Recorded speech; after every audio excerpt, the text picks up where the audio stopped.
Rice Sheikh साहब, जब आप भिवंडी आए थे कुत्ता भी आपको कोई पहचानता नहीं था, लेकिन ये वोटिंग और परसेंटेज और बढ़ सकती थी, लेकिन इसके अंदर हमारे इंडिया गठबंधन के लोग ही बदमाशी करते थे, हमेशा बार बार परेशान कर रहे थे।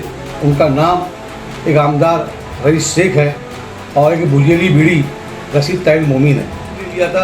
अगर पब्लिक आंख में इलेक्शन नहीं ली होती तो रईस शेख और रशीद ताइब खुल के हो सकता है बगावत करके हमारे खिलाफ काम करते, और रशीद ताइब खुला को बता देगी और रईस शेख आप तैयारी करो, इंशाल्लाह आप टिकट निकालो, आप बम्बई वापस चले जाओ। अब आपकी चलने वाली जनता सब समझ गई है आप कितना काम किए कितना काम नहीं किया। सीमेंटेड रोड भी जो बना है वो आपकी कोई देन नहीं है, और कितना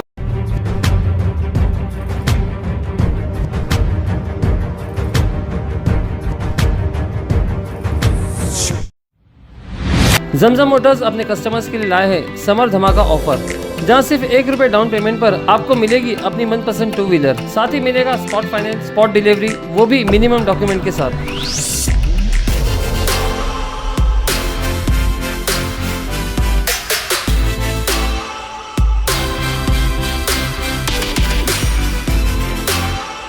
अधिक जानकारी के लिए आज ही विजिट कीजिए eight shop number 1 Giriraj complex, Jain colony, opposite SC stand, Bhiwandi. Suresh भाई जानकारी देंगे, इतने तत्काल में आपने चुनाव खत्म होने के बाद पत्रकार परिषद आयोजित क्या क्या कारण? मैं भिवंडी शहर मतदाताओं का और भिवंडी लोकसभा के मतदाताओं का राष्ट्रवादी कांग्रेस पार्टी की तरफ से और हमारी तरफ से तहे दिल से वोटरों का शुक्रिया अदा करता हूँ। ये पहली बार मैंने अपने होश में देखा है कि वोटर्स खुद से घर से निकले, ना उन्होंने रिक्शा ना देखा, ना उन्होंने कुछ आगे पीछे देखा, और इतनी कड़क धूप में, और सबसे बड़ी बात है सुबह 7 बजे से लेके शाम 6 बजे तक लोगों ने जैसा जैसा मौका मिला वैसा वैसा वोट डालने के लिए गए, और लंबी लाइन लगा के इतनी गर्मी में वोट डाला। ये बहुत बड़ी बात है, इसलिए वोटर्स लोगों को सलाम है। और ये इलेक्शन जो पूरा था ये पब्लिक का इलेक्शन था। सच्चाई ये है, इसमें अगर कोई नेता बोलता है कि मेरे वजह से इतना वोटिंग का परसेंटेज बढ़ा, या कोई समाज सेवक बोलता है, या कोई नगर सेवक बोलता है, तो या कोई आमदार बोलता है, बिल्कुल गलत बात है। ये शुरू से ही जिस दिन से मामा का नाम डिक्लेयर हुआ उस दिन से भिवंडी शहर के लोगों ने एक दिल में थाम लिया था कि बालिया मामा को जिताना है, और इंडिया गठबंधन के जो कैंडिडेट उम्मीदवार हैं हमारे बालिया मामा, उनको ही वोट देना है। और इसके अंदर बहुत ही अच्छे ढंग से इलेक्शन हुआ, और मैं सलाम करता हूँ भिवंडी की जनता का कि भिवंडी की जनता ने ये इलेक्शन अपने आंख पे लेकर इतनी अच्छी वोटिंग करवाई, बहुत खुशी की बात है। लेकिन दोस्तों साथियों, ये वोटिंग और परसेंटेज और बढ़ सकती थी, लेकिन इसके अंदर हमारे इंडिया गठबंधन के लोग ही बदमाशी करते थे, हमेशा बार बार परेशान कर रहे थे। उनका नाम एक आमदार रईस शेख है और एक बुझेली बीड़ी रशीद ताइब मोमिन है। ये दोनों ने पूरे इलेक्शन में माहौल ख़राब करके रखा और बार बार हैरान करने की कोशिश किया हमारे कैंडिडेट को, और हमें डिस्टर्ब करने की कोशिश किया। मैं सबसे पहले तो रईस शेख साहब को कहना चाहूँगा और रशीद ताइब, दोनों ने ये कहा था 2 मई के फॉर्म भरने के बाद, जब फॉर्म भर चुके हैं, इलेक्शन चालू हो चुका है, उसके बाद इनको स्टेज पे खड़े होकर ये जुमला नहीं बोलना चाहिए था कि यहाँ पर हम पेट पर पत्थर रख कर, जिसका कोई जनाधार नहीं है उसको भी कंधे पर लेकर चल रहे हैं। और ये रईस शेख ने ये कहा, इसी तरीके से रशीद ताइब मोमिन ने भी यही इशारा दिया कि राष्ट्रवादी पार्टी का यहाँ पे क्या है, तो भी हमको मजबूरन काम करना पड़ रहा है। तो उनको मैं बताना चाहता हूँ, रईस शेख साहब, जब आप भिवंडी आए थे कुत्ता भी आपको कोई पहचानता नहीं था, लेकिन यहाँ आने के बाद यही भिवंडी की जनता ने आपको प्यार दिया, और भिवंडी की जनता ने आपको जो आज जनाधार की बात कर रहे हो, ये जनाधार जो आपको मिली है ये भिवंडी की जनता से मिली है।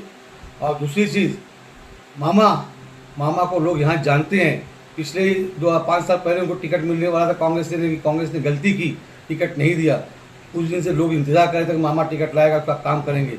मामा के साथ जनता पहले से थी, और मामा राष्ट्रवादी पार्टी के हैं। और भिवंडी शहर के अंदर अल्हम्दुलिल्लाह जनादार भिवंडी का अल्लाह का एहसान है, आज पश्चिम पूरा में दोनों तरफ नगर सेवक हैं और आज संगठन मजबूत है हमारा।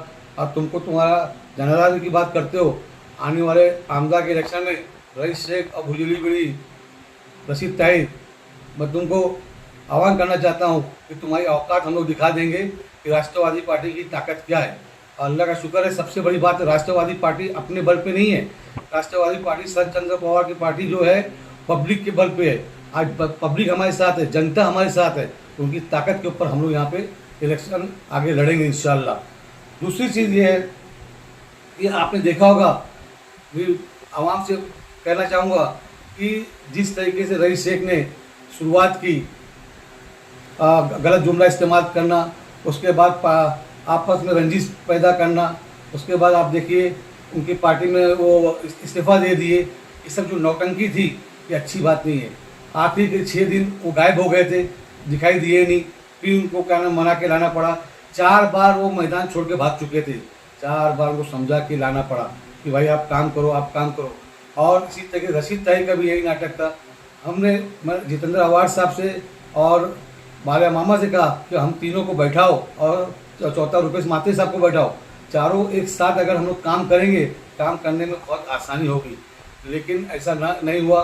मीटिंग के अंदर मैंने ये बात भी रखी कि आपसी जो भी रंजिश है वो दूर किया जाए और उसको बाजू में रखिए और हम सब मिल के एकजुट होकर इंडिया गाड़ी के लिए काम किया जाए, ताकि चुन के आने के बाद ये पूरे भिवंडी शहर का विकास हो सकता है, भिवंडी लोकसभा का विकास हो सकता है। लेकिन उसके अंदर तानाशाही जो एटीट्यूड बहुत ही गलत दोनों जन का था। ये दोनों मिले हुए थे, रईस शेख और अपना रशीद ताहिर, ये दोनों ग्रुप बनाए थे। रशीद ताहिर बोलता है कि वेस्ट में शोएब गुड्डू को नहीं आने का, मैं अकेला वेस्ट देखूंगा। रईस शेख बोलते हैं ईस्ट में शोएब गुड्डू नहीं आएगा, मैं अकेला ईस्ट देखूंगा। दोनों को मुझसे क्या, मुझे अल्लाह का एहसान है कि आज अल्लाह ताला मुझे इतना ताकतवर बनाया है कि ये दोनों को घबराहट नहीं मेरे आने से। अभी दोनों ने इलेक्शन के अंदर, मैं आप लोग बताना चाहता हूँ कि अपना अपना इलेक्शन आमदार की तैयारी कर रहे थे, इसलिए शोएब गुड्डू नहीं चलेगा, वो नहीं चलेगा। अरे हम सब मिलकर इलेक्शन रहते, शोएब हो सकता है राष्ट्रवादी आमदार का इलेक्शन आगे नहीं भी लड़े, टिकट जिसको मिलेगा, जिसको जो पार्टी को ये सीट जाएगी उसका हम काम करते। लेकिन इन्होंने ऐसा कोई हरकत जो हरकत की है, बहुत ही घिनौना हरकत की है।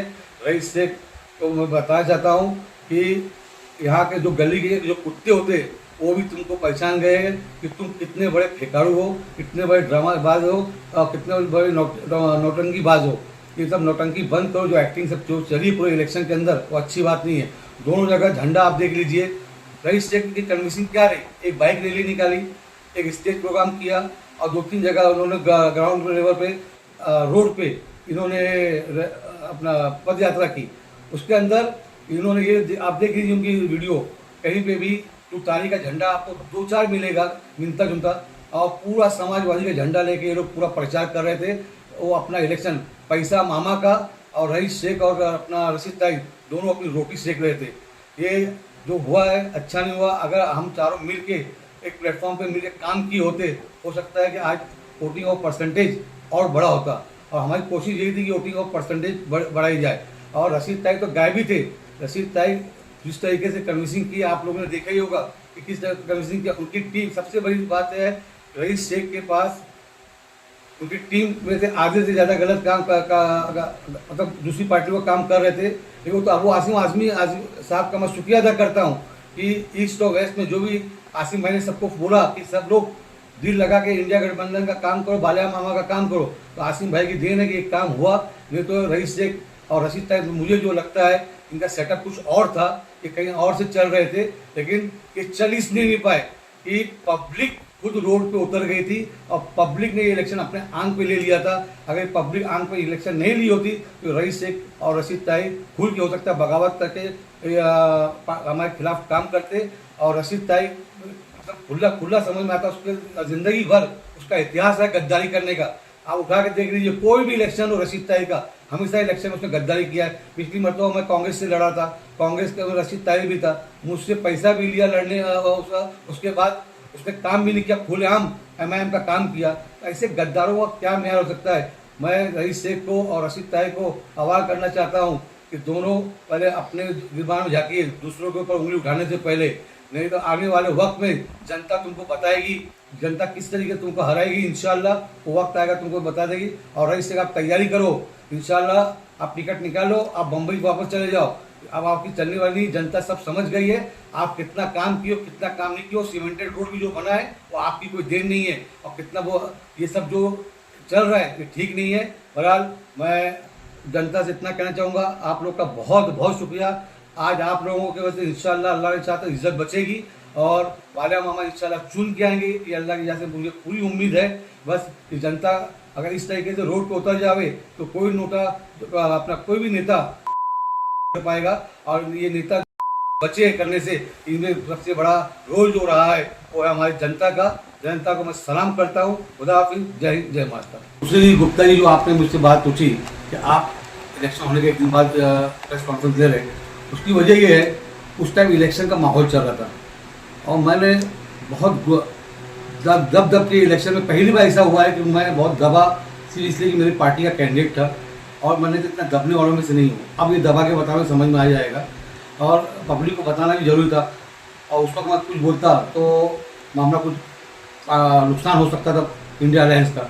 उस वक्त मैंने बताना सही नहीं समझा, इसलिए मैं 20 दिन 25 दिन मीडिया पे कोई कॉन्फ्रेंस नहीं दी और ना मैं इंटरव्यू दिया, ताकि हो सकता है मेरे मुँह से कुछ ना गलत निकल जाए। अब जो सच्चाई थी, वो दिल की बात जो थी मुझे पब्लिक तक लानी थी, वो मैंने बताई।